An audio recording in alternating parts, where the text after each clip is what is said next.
പച്ചമാങ്ങ ഉണ്ടെങ്കിൽ ഇതുപോലെ ഒരു ഐറ്റം തയ്യാറാക്കി നോക്കിക്കോളൂ. തൊട്ട് നോക്കിക്കൊണ്ടേയിരിക്കും. ഉപ്പും പുളിയും എരിവും എല്ലാം ബാലൻസ്ഡ് ആയിട്ടുള്ള ഒരു ഡിഷാണിത്. തമിഴ് സ്റ്റൈലിലാണിത്. അവരിതിന് സ്വീറ്റ് ആൻഡ് സ്പൈസി മാങ്ങ പച്ചടി എന്ന് പറയും.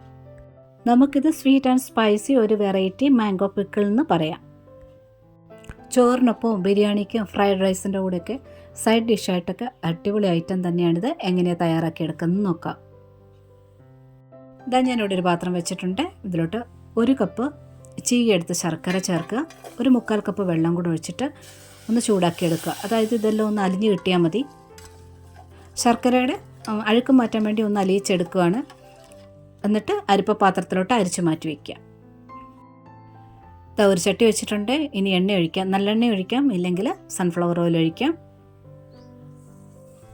കടുക് ഇട്ടൊന്ന് പൊട്ടി വരട്ടെ. തീ നല്ലവണ്ണം എന്നിട്ട് കുറച്ച് വയ്ക്കുക. 1/2 സ്പൂൺ ജീരകം ചേർക്കുക. ചെറിയ ജീരകം പൊട്ടിയൊന്ന് മുകളിലോട്ട് വരാൻ തുടങ്ങിയിട്ടുണ്ട്. കരിഞ്ഞു പോലെ ജീരകം. അതിന് മുമ്പായിട്ട് പച്ചമുളക് ചേർക്കുക. ഒരെണ്ണം എടുത്തിട്ടുള്ളൂ. 2-3 സ്പൂൺ കായപ്പൊടി ചേർക്കുക. ഇനി ഇതിലോട്ട് ചതച്ച് വെച്ചിരിക്കുന്ന മുളക് ചേർക്കുക. ചില്ലി ഫ്ലേക്സ് ഒന്ന് ഇളക്കിയെടുക്കുന്നതേ ഉള്ളൂ. മുളക് കരിഞ്ഞു പോകല്ലേ. അതിന് മുമ്പായിട്ട് മാങ്ങ ചേർക്കുക. ഞാനിവിടെ 2 മീഡിയം സൈസ് മാങ്ങ എടുത്തിട്ടുണ്ട്. അരിഞ്ഞു വന്നപ്പോൾ ഒരു 400 ഗ്രാം ഉണ്ട്. ഇനി ഇതിലോട്ട് കുറച്ച് മഞ്ഞൾപ്പൊടി ചേർത്തിട്ടുണ്ട്. കുറച്ച് ഉപ്പ് ചേർക്കുക. ബാക്കി ഉപ്പ് പിന്നീട് ചേർക്കാം. ഇനി നല്ലവണ്ണം മാങ്ങ ഒന്ന് ഈ എണ്ണയിലൊന്ന് വഴറ്റിയെടുക്കണം. ഒരു 2 മിനിറ്റ് നേരത്തോളം ഒന്ന് വഴറ്റിയെടുക്കാം. മാങ്ങ നന്നായിട്ട് ചൂടാകുന്ന സമയത്ത് ആ മാങ്ങയുടെ തൊലിയുടെ കളറൊക്കെ ചെറുതായിട്ടൊന്ന് മാറി തുടങ്ങും. അതുവരെ ഒന്ന് ഇളക്കി കൊടുത്ത് വഴറ്റിയെടുക്കുക. ഇതിപ്പോൾ ഒരു 2 മിനിറ്റ് ആയിട്ടുണ്ട്. ആ തൊലിയുടെ കളറൊക്കെ ഒന്ന് ചെറുതായിട്ട് മാറി തുടങ്ങിയിട്ടുണ്ട്. ഇത്രയും മതി.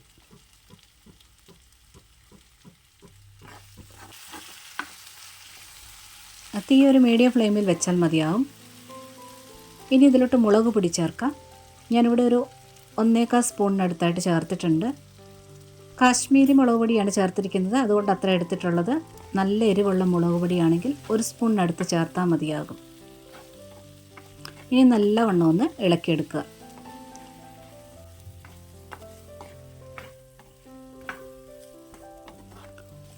ഇനി ഇതുപോലെ ഒന്ന് തട്ടിപ്പൊത്തി വെച്ചിട്ട് ഒന്ന് മൂടി വയ്ക്കണം. വെള്ളം ഒന്നും ഒഴിക്കാതെ തന്നെ നല്ലവണ്ണം ഒന്ന് ആവി കയറട്ടെ. ഒരു 2-3 മിനിറ്റ് നേരത്തേന് തീ കുറച്ചിടുക. ചട്ടിക്ക് നല്ല ചൂടുണ്ട്, അത് മതി. ഇത് ഒരു 2 മിനിറ്റ് കഴിഞ്ഞിട്ടുണ്ട്. നല്ലവണ്ണം ചൂട് കയറിയിട്ടുണ്ട്. അപ്പോൾ ആ മുളക് പൊടിയുടെ ആ പച്ച ടേസ്റ്റൊക്കെ ഒന്ന് മാറിക്കിട്ടും. ഇനി ഇതിലും കൂടുതൽ നല്ലവണ്ണം വേകണം. ഇതിലോട്ട് 1/2 കപ്പ് വെള്ളം ഒഴിക്കാം. ഇളക്കണമെന്നില്ല. ഇതുപോലെ ഒന്ന് ഒഴിച്ചിട്ട് ഒന്ന് മൂടി വെച്ചാൽ മതി. തീ കുറച്ച് വയ്ക്കുക. വീണ്ടും ഒരു 3 മിനിറ്റോളം ആയിട്ടുണ്ട്. നല്ലവണ്ണം മാങ്ങ വെന്തിട്ടുണ്ട്. അതാ വെള്ളം വറ്റിപ്പോയി മാങ്ങ വെന്തില്ലെങ്കിൽ കുറച്ചുകൂടി വെള്ളം തളിച്ചിട്ട് മൂടി വയ്ക്കാവുന്നതാണ്. നന്നായിട്ട് വെന്ത് കിട്ടണം. ഇത് നല്ല സോഫ്റ്റായിട്ട് വെന്തിട്ടുണ്ട്. ഒന്ന് ഇളക്കി കൊടുക്കുക. കുറച്ചൊക്കെ ആ തൊലിയിലൊന്ന് പറ്റി പിടിച്ചിരിക്കണം. കുറച്ചൊക്കെ ഒന്ന് ഉടഞ്ഞും വരണം. ആ രീതിയിലൊന്ന് ഇളക്കി കൊടുക്കുക.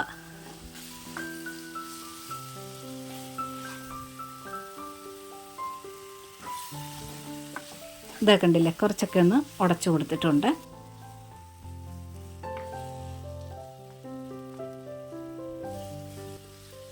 ഇനി ഇതിലോട്ട് ഒരല്പം ഉലുവാപ്പൊടി, വറുത്ത് പൊടിച്ച് വെച്ചിരിക്കുന്ന ഉലുവയുടെ പൊടി ചേർക്കുക. ഒരു 1/2 സ്പൂണിനടുത്തായിട്ട് ചേർക്കുക.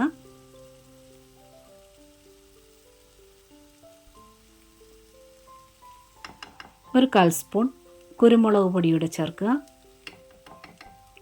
ഇനി ഇതിൽ ശർക്കരപ്പാനി അരിപ്പയിൽ അരിച്ച് വെച്ചിട്ടുണ്ട്, അതോട് ചേർക്കുക.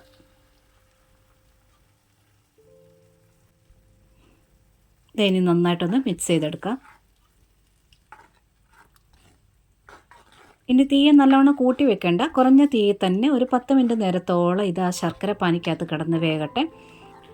മാങ്ങ ഇതുപോലെ സോഫ്റ്റ് വെന്ത് ഉടഞ്ഞതിന് ശേഷം മാത്രമേ ശർക്കരപ്പാനി ചേർക്കാവൂ. ശർക്കര ചേർത്തതിന് ശേഷം മാങ്ങ അങ്ങനെ ഉടഞ്ഞൊന്നും പോകത്തില്ല. പാകത്തിന് ഉപ്പ് ചെക്ക് ചെയ്തതിന് ശേഷം പോരെങ്കിൽ ചേർക്കുക. ഉപ്പ് ഒരല്പം മുന്നേ നിൽക്കുന്ന രീതിയിൽ ചേർക്കുക. ഇപ്പം ഞാൻ ചേർത്തിരിക്കുന്ന മാങ്ങയ്ക്ക് അധികം പുളിയില്ല, എന്നാൽ ഒട്ടും പുളിയുണ്ട് താനും. ആ ഒരു ടൈപ്പിലുള്ള മാങ്ങയാണ്. അപ്പം ഞാൻ 1 കപ്പ് ശർക്കര ചേർത്തിട്ടുള്ളൂ. നല്ല പുളിയുള്ള മാങ്ങയാണെങ്കിൽ ഒരു 1.25 കപ്പ് ശർക്കര ചേർക്കേണ്ടി വരും. ഇനി മൂടി വെക്കേണ്ട ആവശ്യമില്ല, ഇങ്ങനെ സ്ലോയിൽ കിടന്ന് കുക്കാവട്ടെ ഒരു 10 മിനിറ്റ് നേരത്തോളം. ഇടയ്ക്കൊന്ന് ഇളക്കി കൊടുക്കുക. അങ്ങനെ കുറഞ്ഞ തീ തന്നെ ശർക്കരയൊക്കെ കുറച്ച് വറ്റി ഇതുപോലെ ജെല്ലി പോലെ ആയിട്ടുണ്ട്. ഇപ്പോഴിതിൻ്റെ ടേസ്റ്റ് അത്രയും അറിയത്തില്ല, നമ്മൾ കുറച്ച് നേരം ഇരിക്കണം. ഇന്നുണ്ടാക്കി നാളെ തൊട്ട് നല്ല ടേസ്റ്റ് ആയിരിക്കും. പിന്നെ അതുപോലെ നല്ല കളറ് കുറച്ചുകൂടി നല്ല ഡാർക്ക് കളറാകുകയും ചെയ്യും. നമ്മളിപ്പോൾ ഇത് ടേസ്റ്റ് ചെയ്ത് നോക്കുമ്പോൾ എരിവൊക്കെ നമുക്കിപ്പോൾ തോന്നും, പക്ഷേ പിന്നീട് അതായത് ഒരു ദിവസം കഴിയുമ്പോഴത്തേന് എല്ലാം നല്ല ബാലൻസ്ഡ് ആവും. അപ്പോൾ ഇതുപോലെ സ്വീറ്റ് ആൻഡ് സ്പൈസി പല രീതിയിൽ പിക്കിൾ ചെയ്യാറുണ്ട്. ഇതുപോലെ നിങ്ങൾ തയ്യാറാക്കിയിട്ടില്ലെങ്കിൽ ജീരകമൊക്കെ ചേർത്തുകൊണ്ട് ഒന്ന് തയ്യാറാക്കി നോക്കിക്കോളൂ. കൂടുതൽ ദിവസം സൂക്ഷിക്കാനായിട്ട് നല്ലവണ്ണം തണുത്തതിന് ശേഷം എയർ ടൈറ്റ് ആയിട്ടുള്ള ബോട്ടിലിൽ സൂക്ഷിക്കുക. അച്ചാറ് പോലെ തന്നെ എടുക്കുന്ന സ്പൂണൊക്കെ നല്ല ഡ്രൈ ആയിരുന്നാൽ മതി. ബിരിയാണിക്കും ഫ്രൈഡ് റൈസിനും ചോറിൻ്റെ കൂടെ ചപ്പാത്തിയുടെ കൂടെയൊക്കെ നല്ല ടേസ്റ്റാണ്. നിങ്ങൾ ഇന്ന് ഉപയോഗിക്കണമെന്നുണ്ടെങ്കിൽ തലേദിവസം ഉണ്ടാക്കി വെക്കുക, അപ്പോൾ അതിൻ്റെ ടേസ്റ്റ് കൂടും. ഇതുപോലെ ഒന്ന് ട്രൈ ചെയ്ത് നോക്കുക. പിന്നെ ഇഷ്ടപ്പെട്ടിട്ടുണ്ടെങ്കിൽ ഈ വീഡിയോക്ക് ഒരു ലൈക്ക് തന്ന് സപ്പോർട്ട് ചെയ്തേക്കണേ. കൂടെ തന്നെ കമൻറ്റ് തരാൻ, ഹൈപ്പ് തന്ന് സപ്പോർട്ട് ചെയ്യാനും മറക്കരുത്. സബ്സ്ക്രൈബ് ചെയ്ത് കാണുന്നവരുണ്ടെങ്കിൽ ഒന്ന് സബ്സ്ക്രൈബ് ചെയ്തേക്കണേ. നോട്ടിഫിക്കേഷൻ ബെൽ ബട്ടണിൽ ഓൾ ഓപ്ഷൻ ഒന്ന് ടിക്കാക്കി ഇട്ടാൽ മാത്രമേ പുതിയ വീഡിയോയുടെ നോട്ടിഫിക്കേഷൻ നിങ്ങൾക്ക് വേഗം എത്തിച്ചേരുക. ഒരുപാട് സ്നേഹത്തോടെ താങ്ക്സ് ഫോർ വാച്ചിങ്.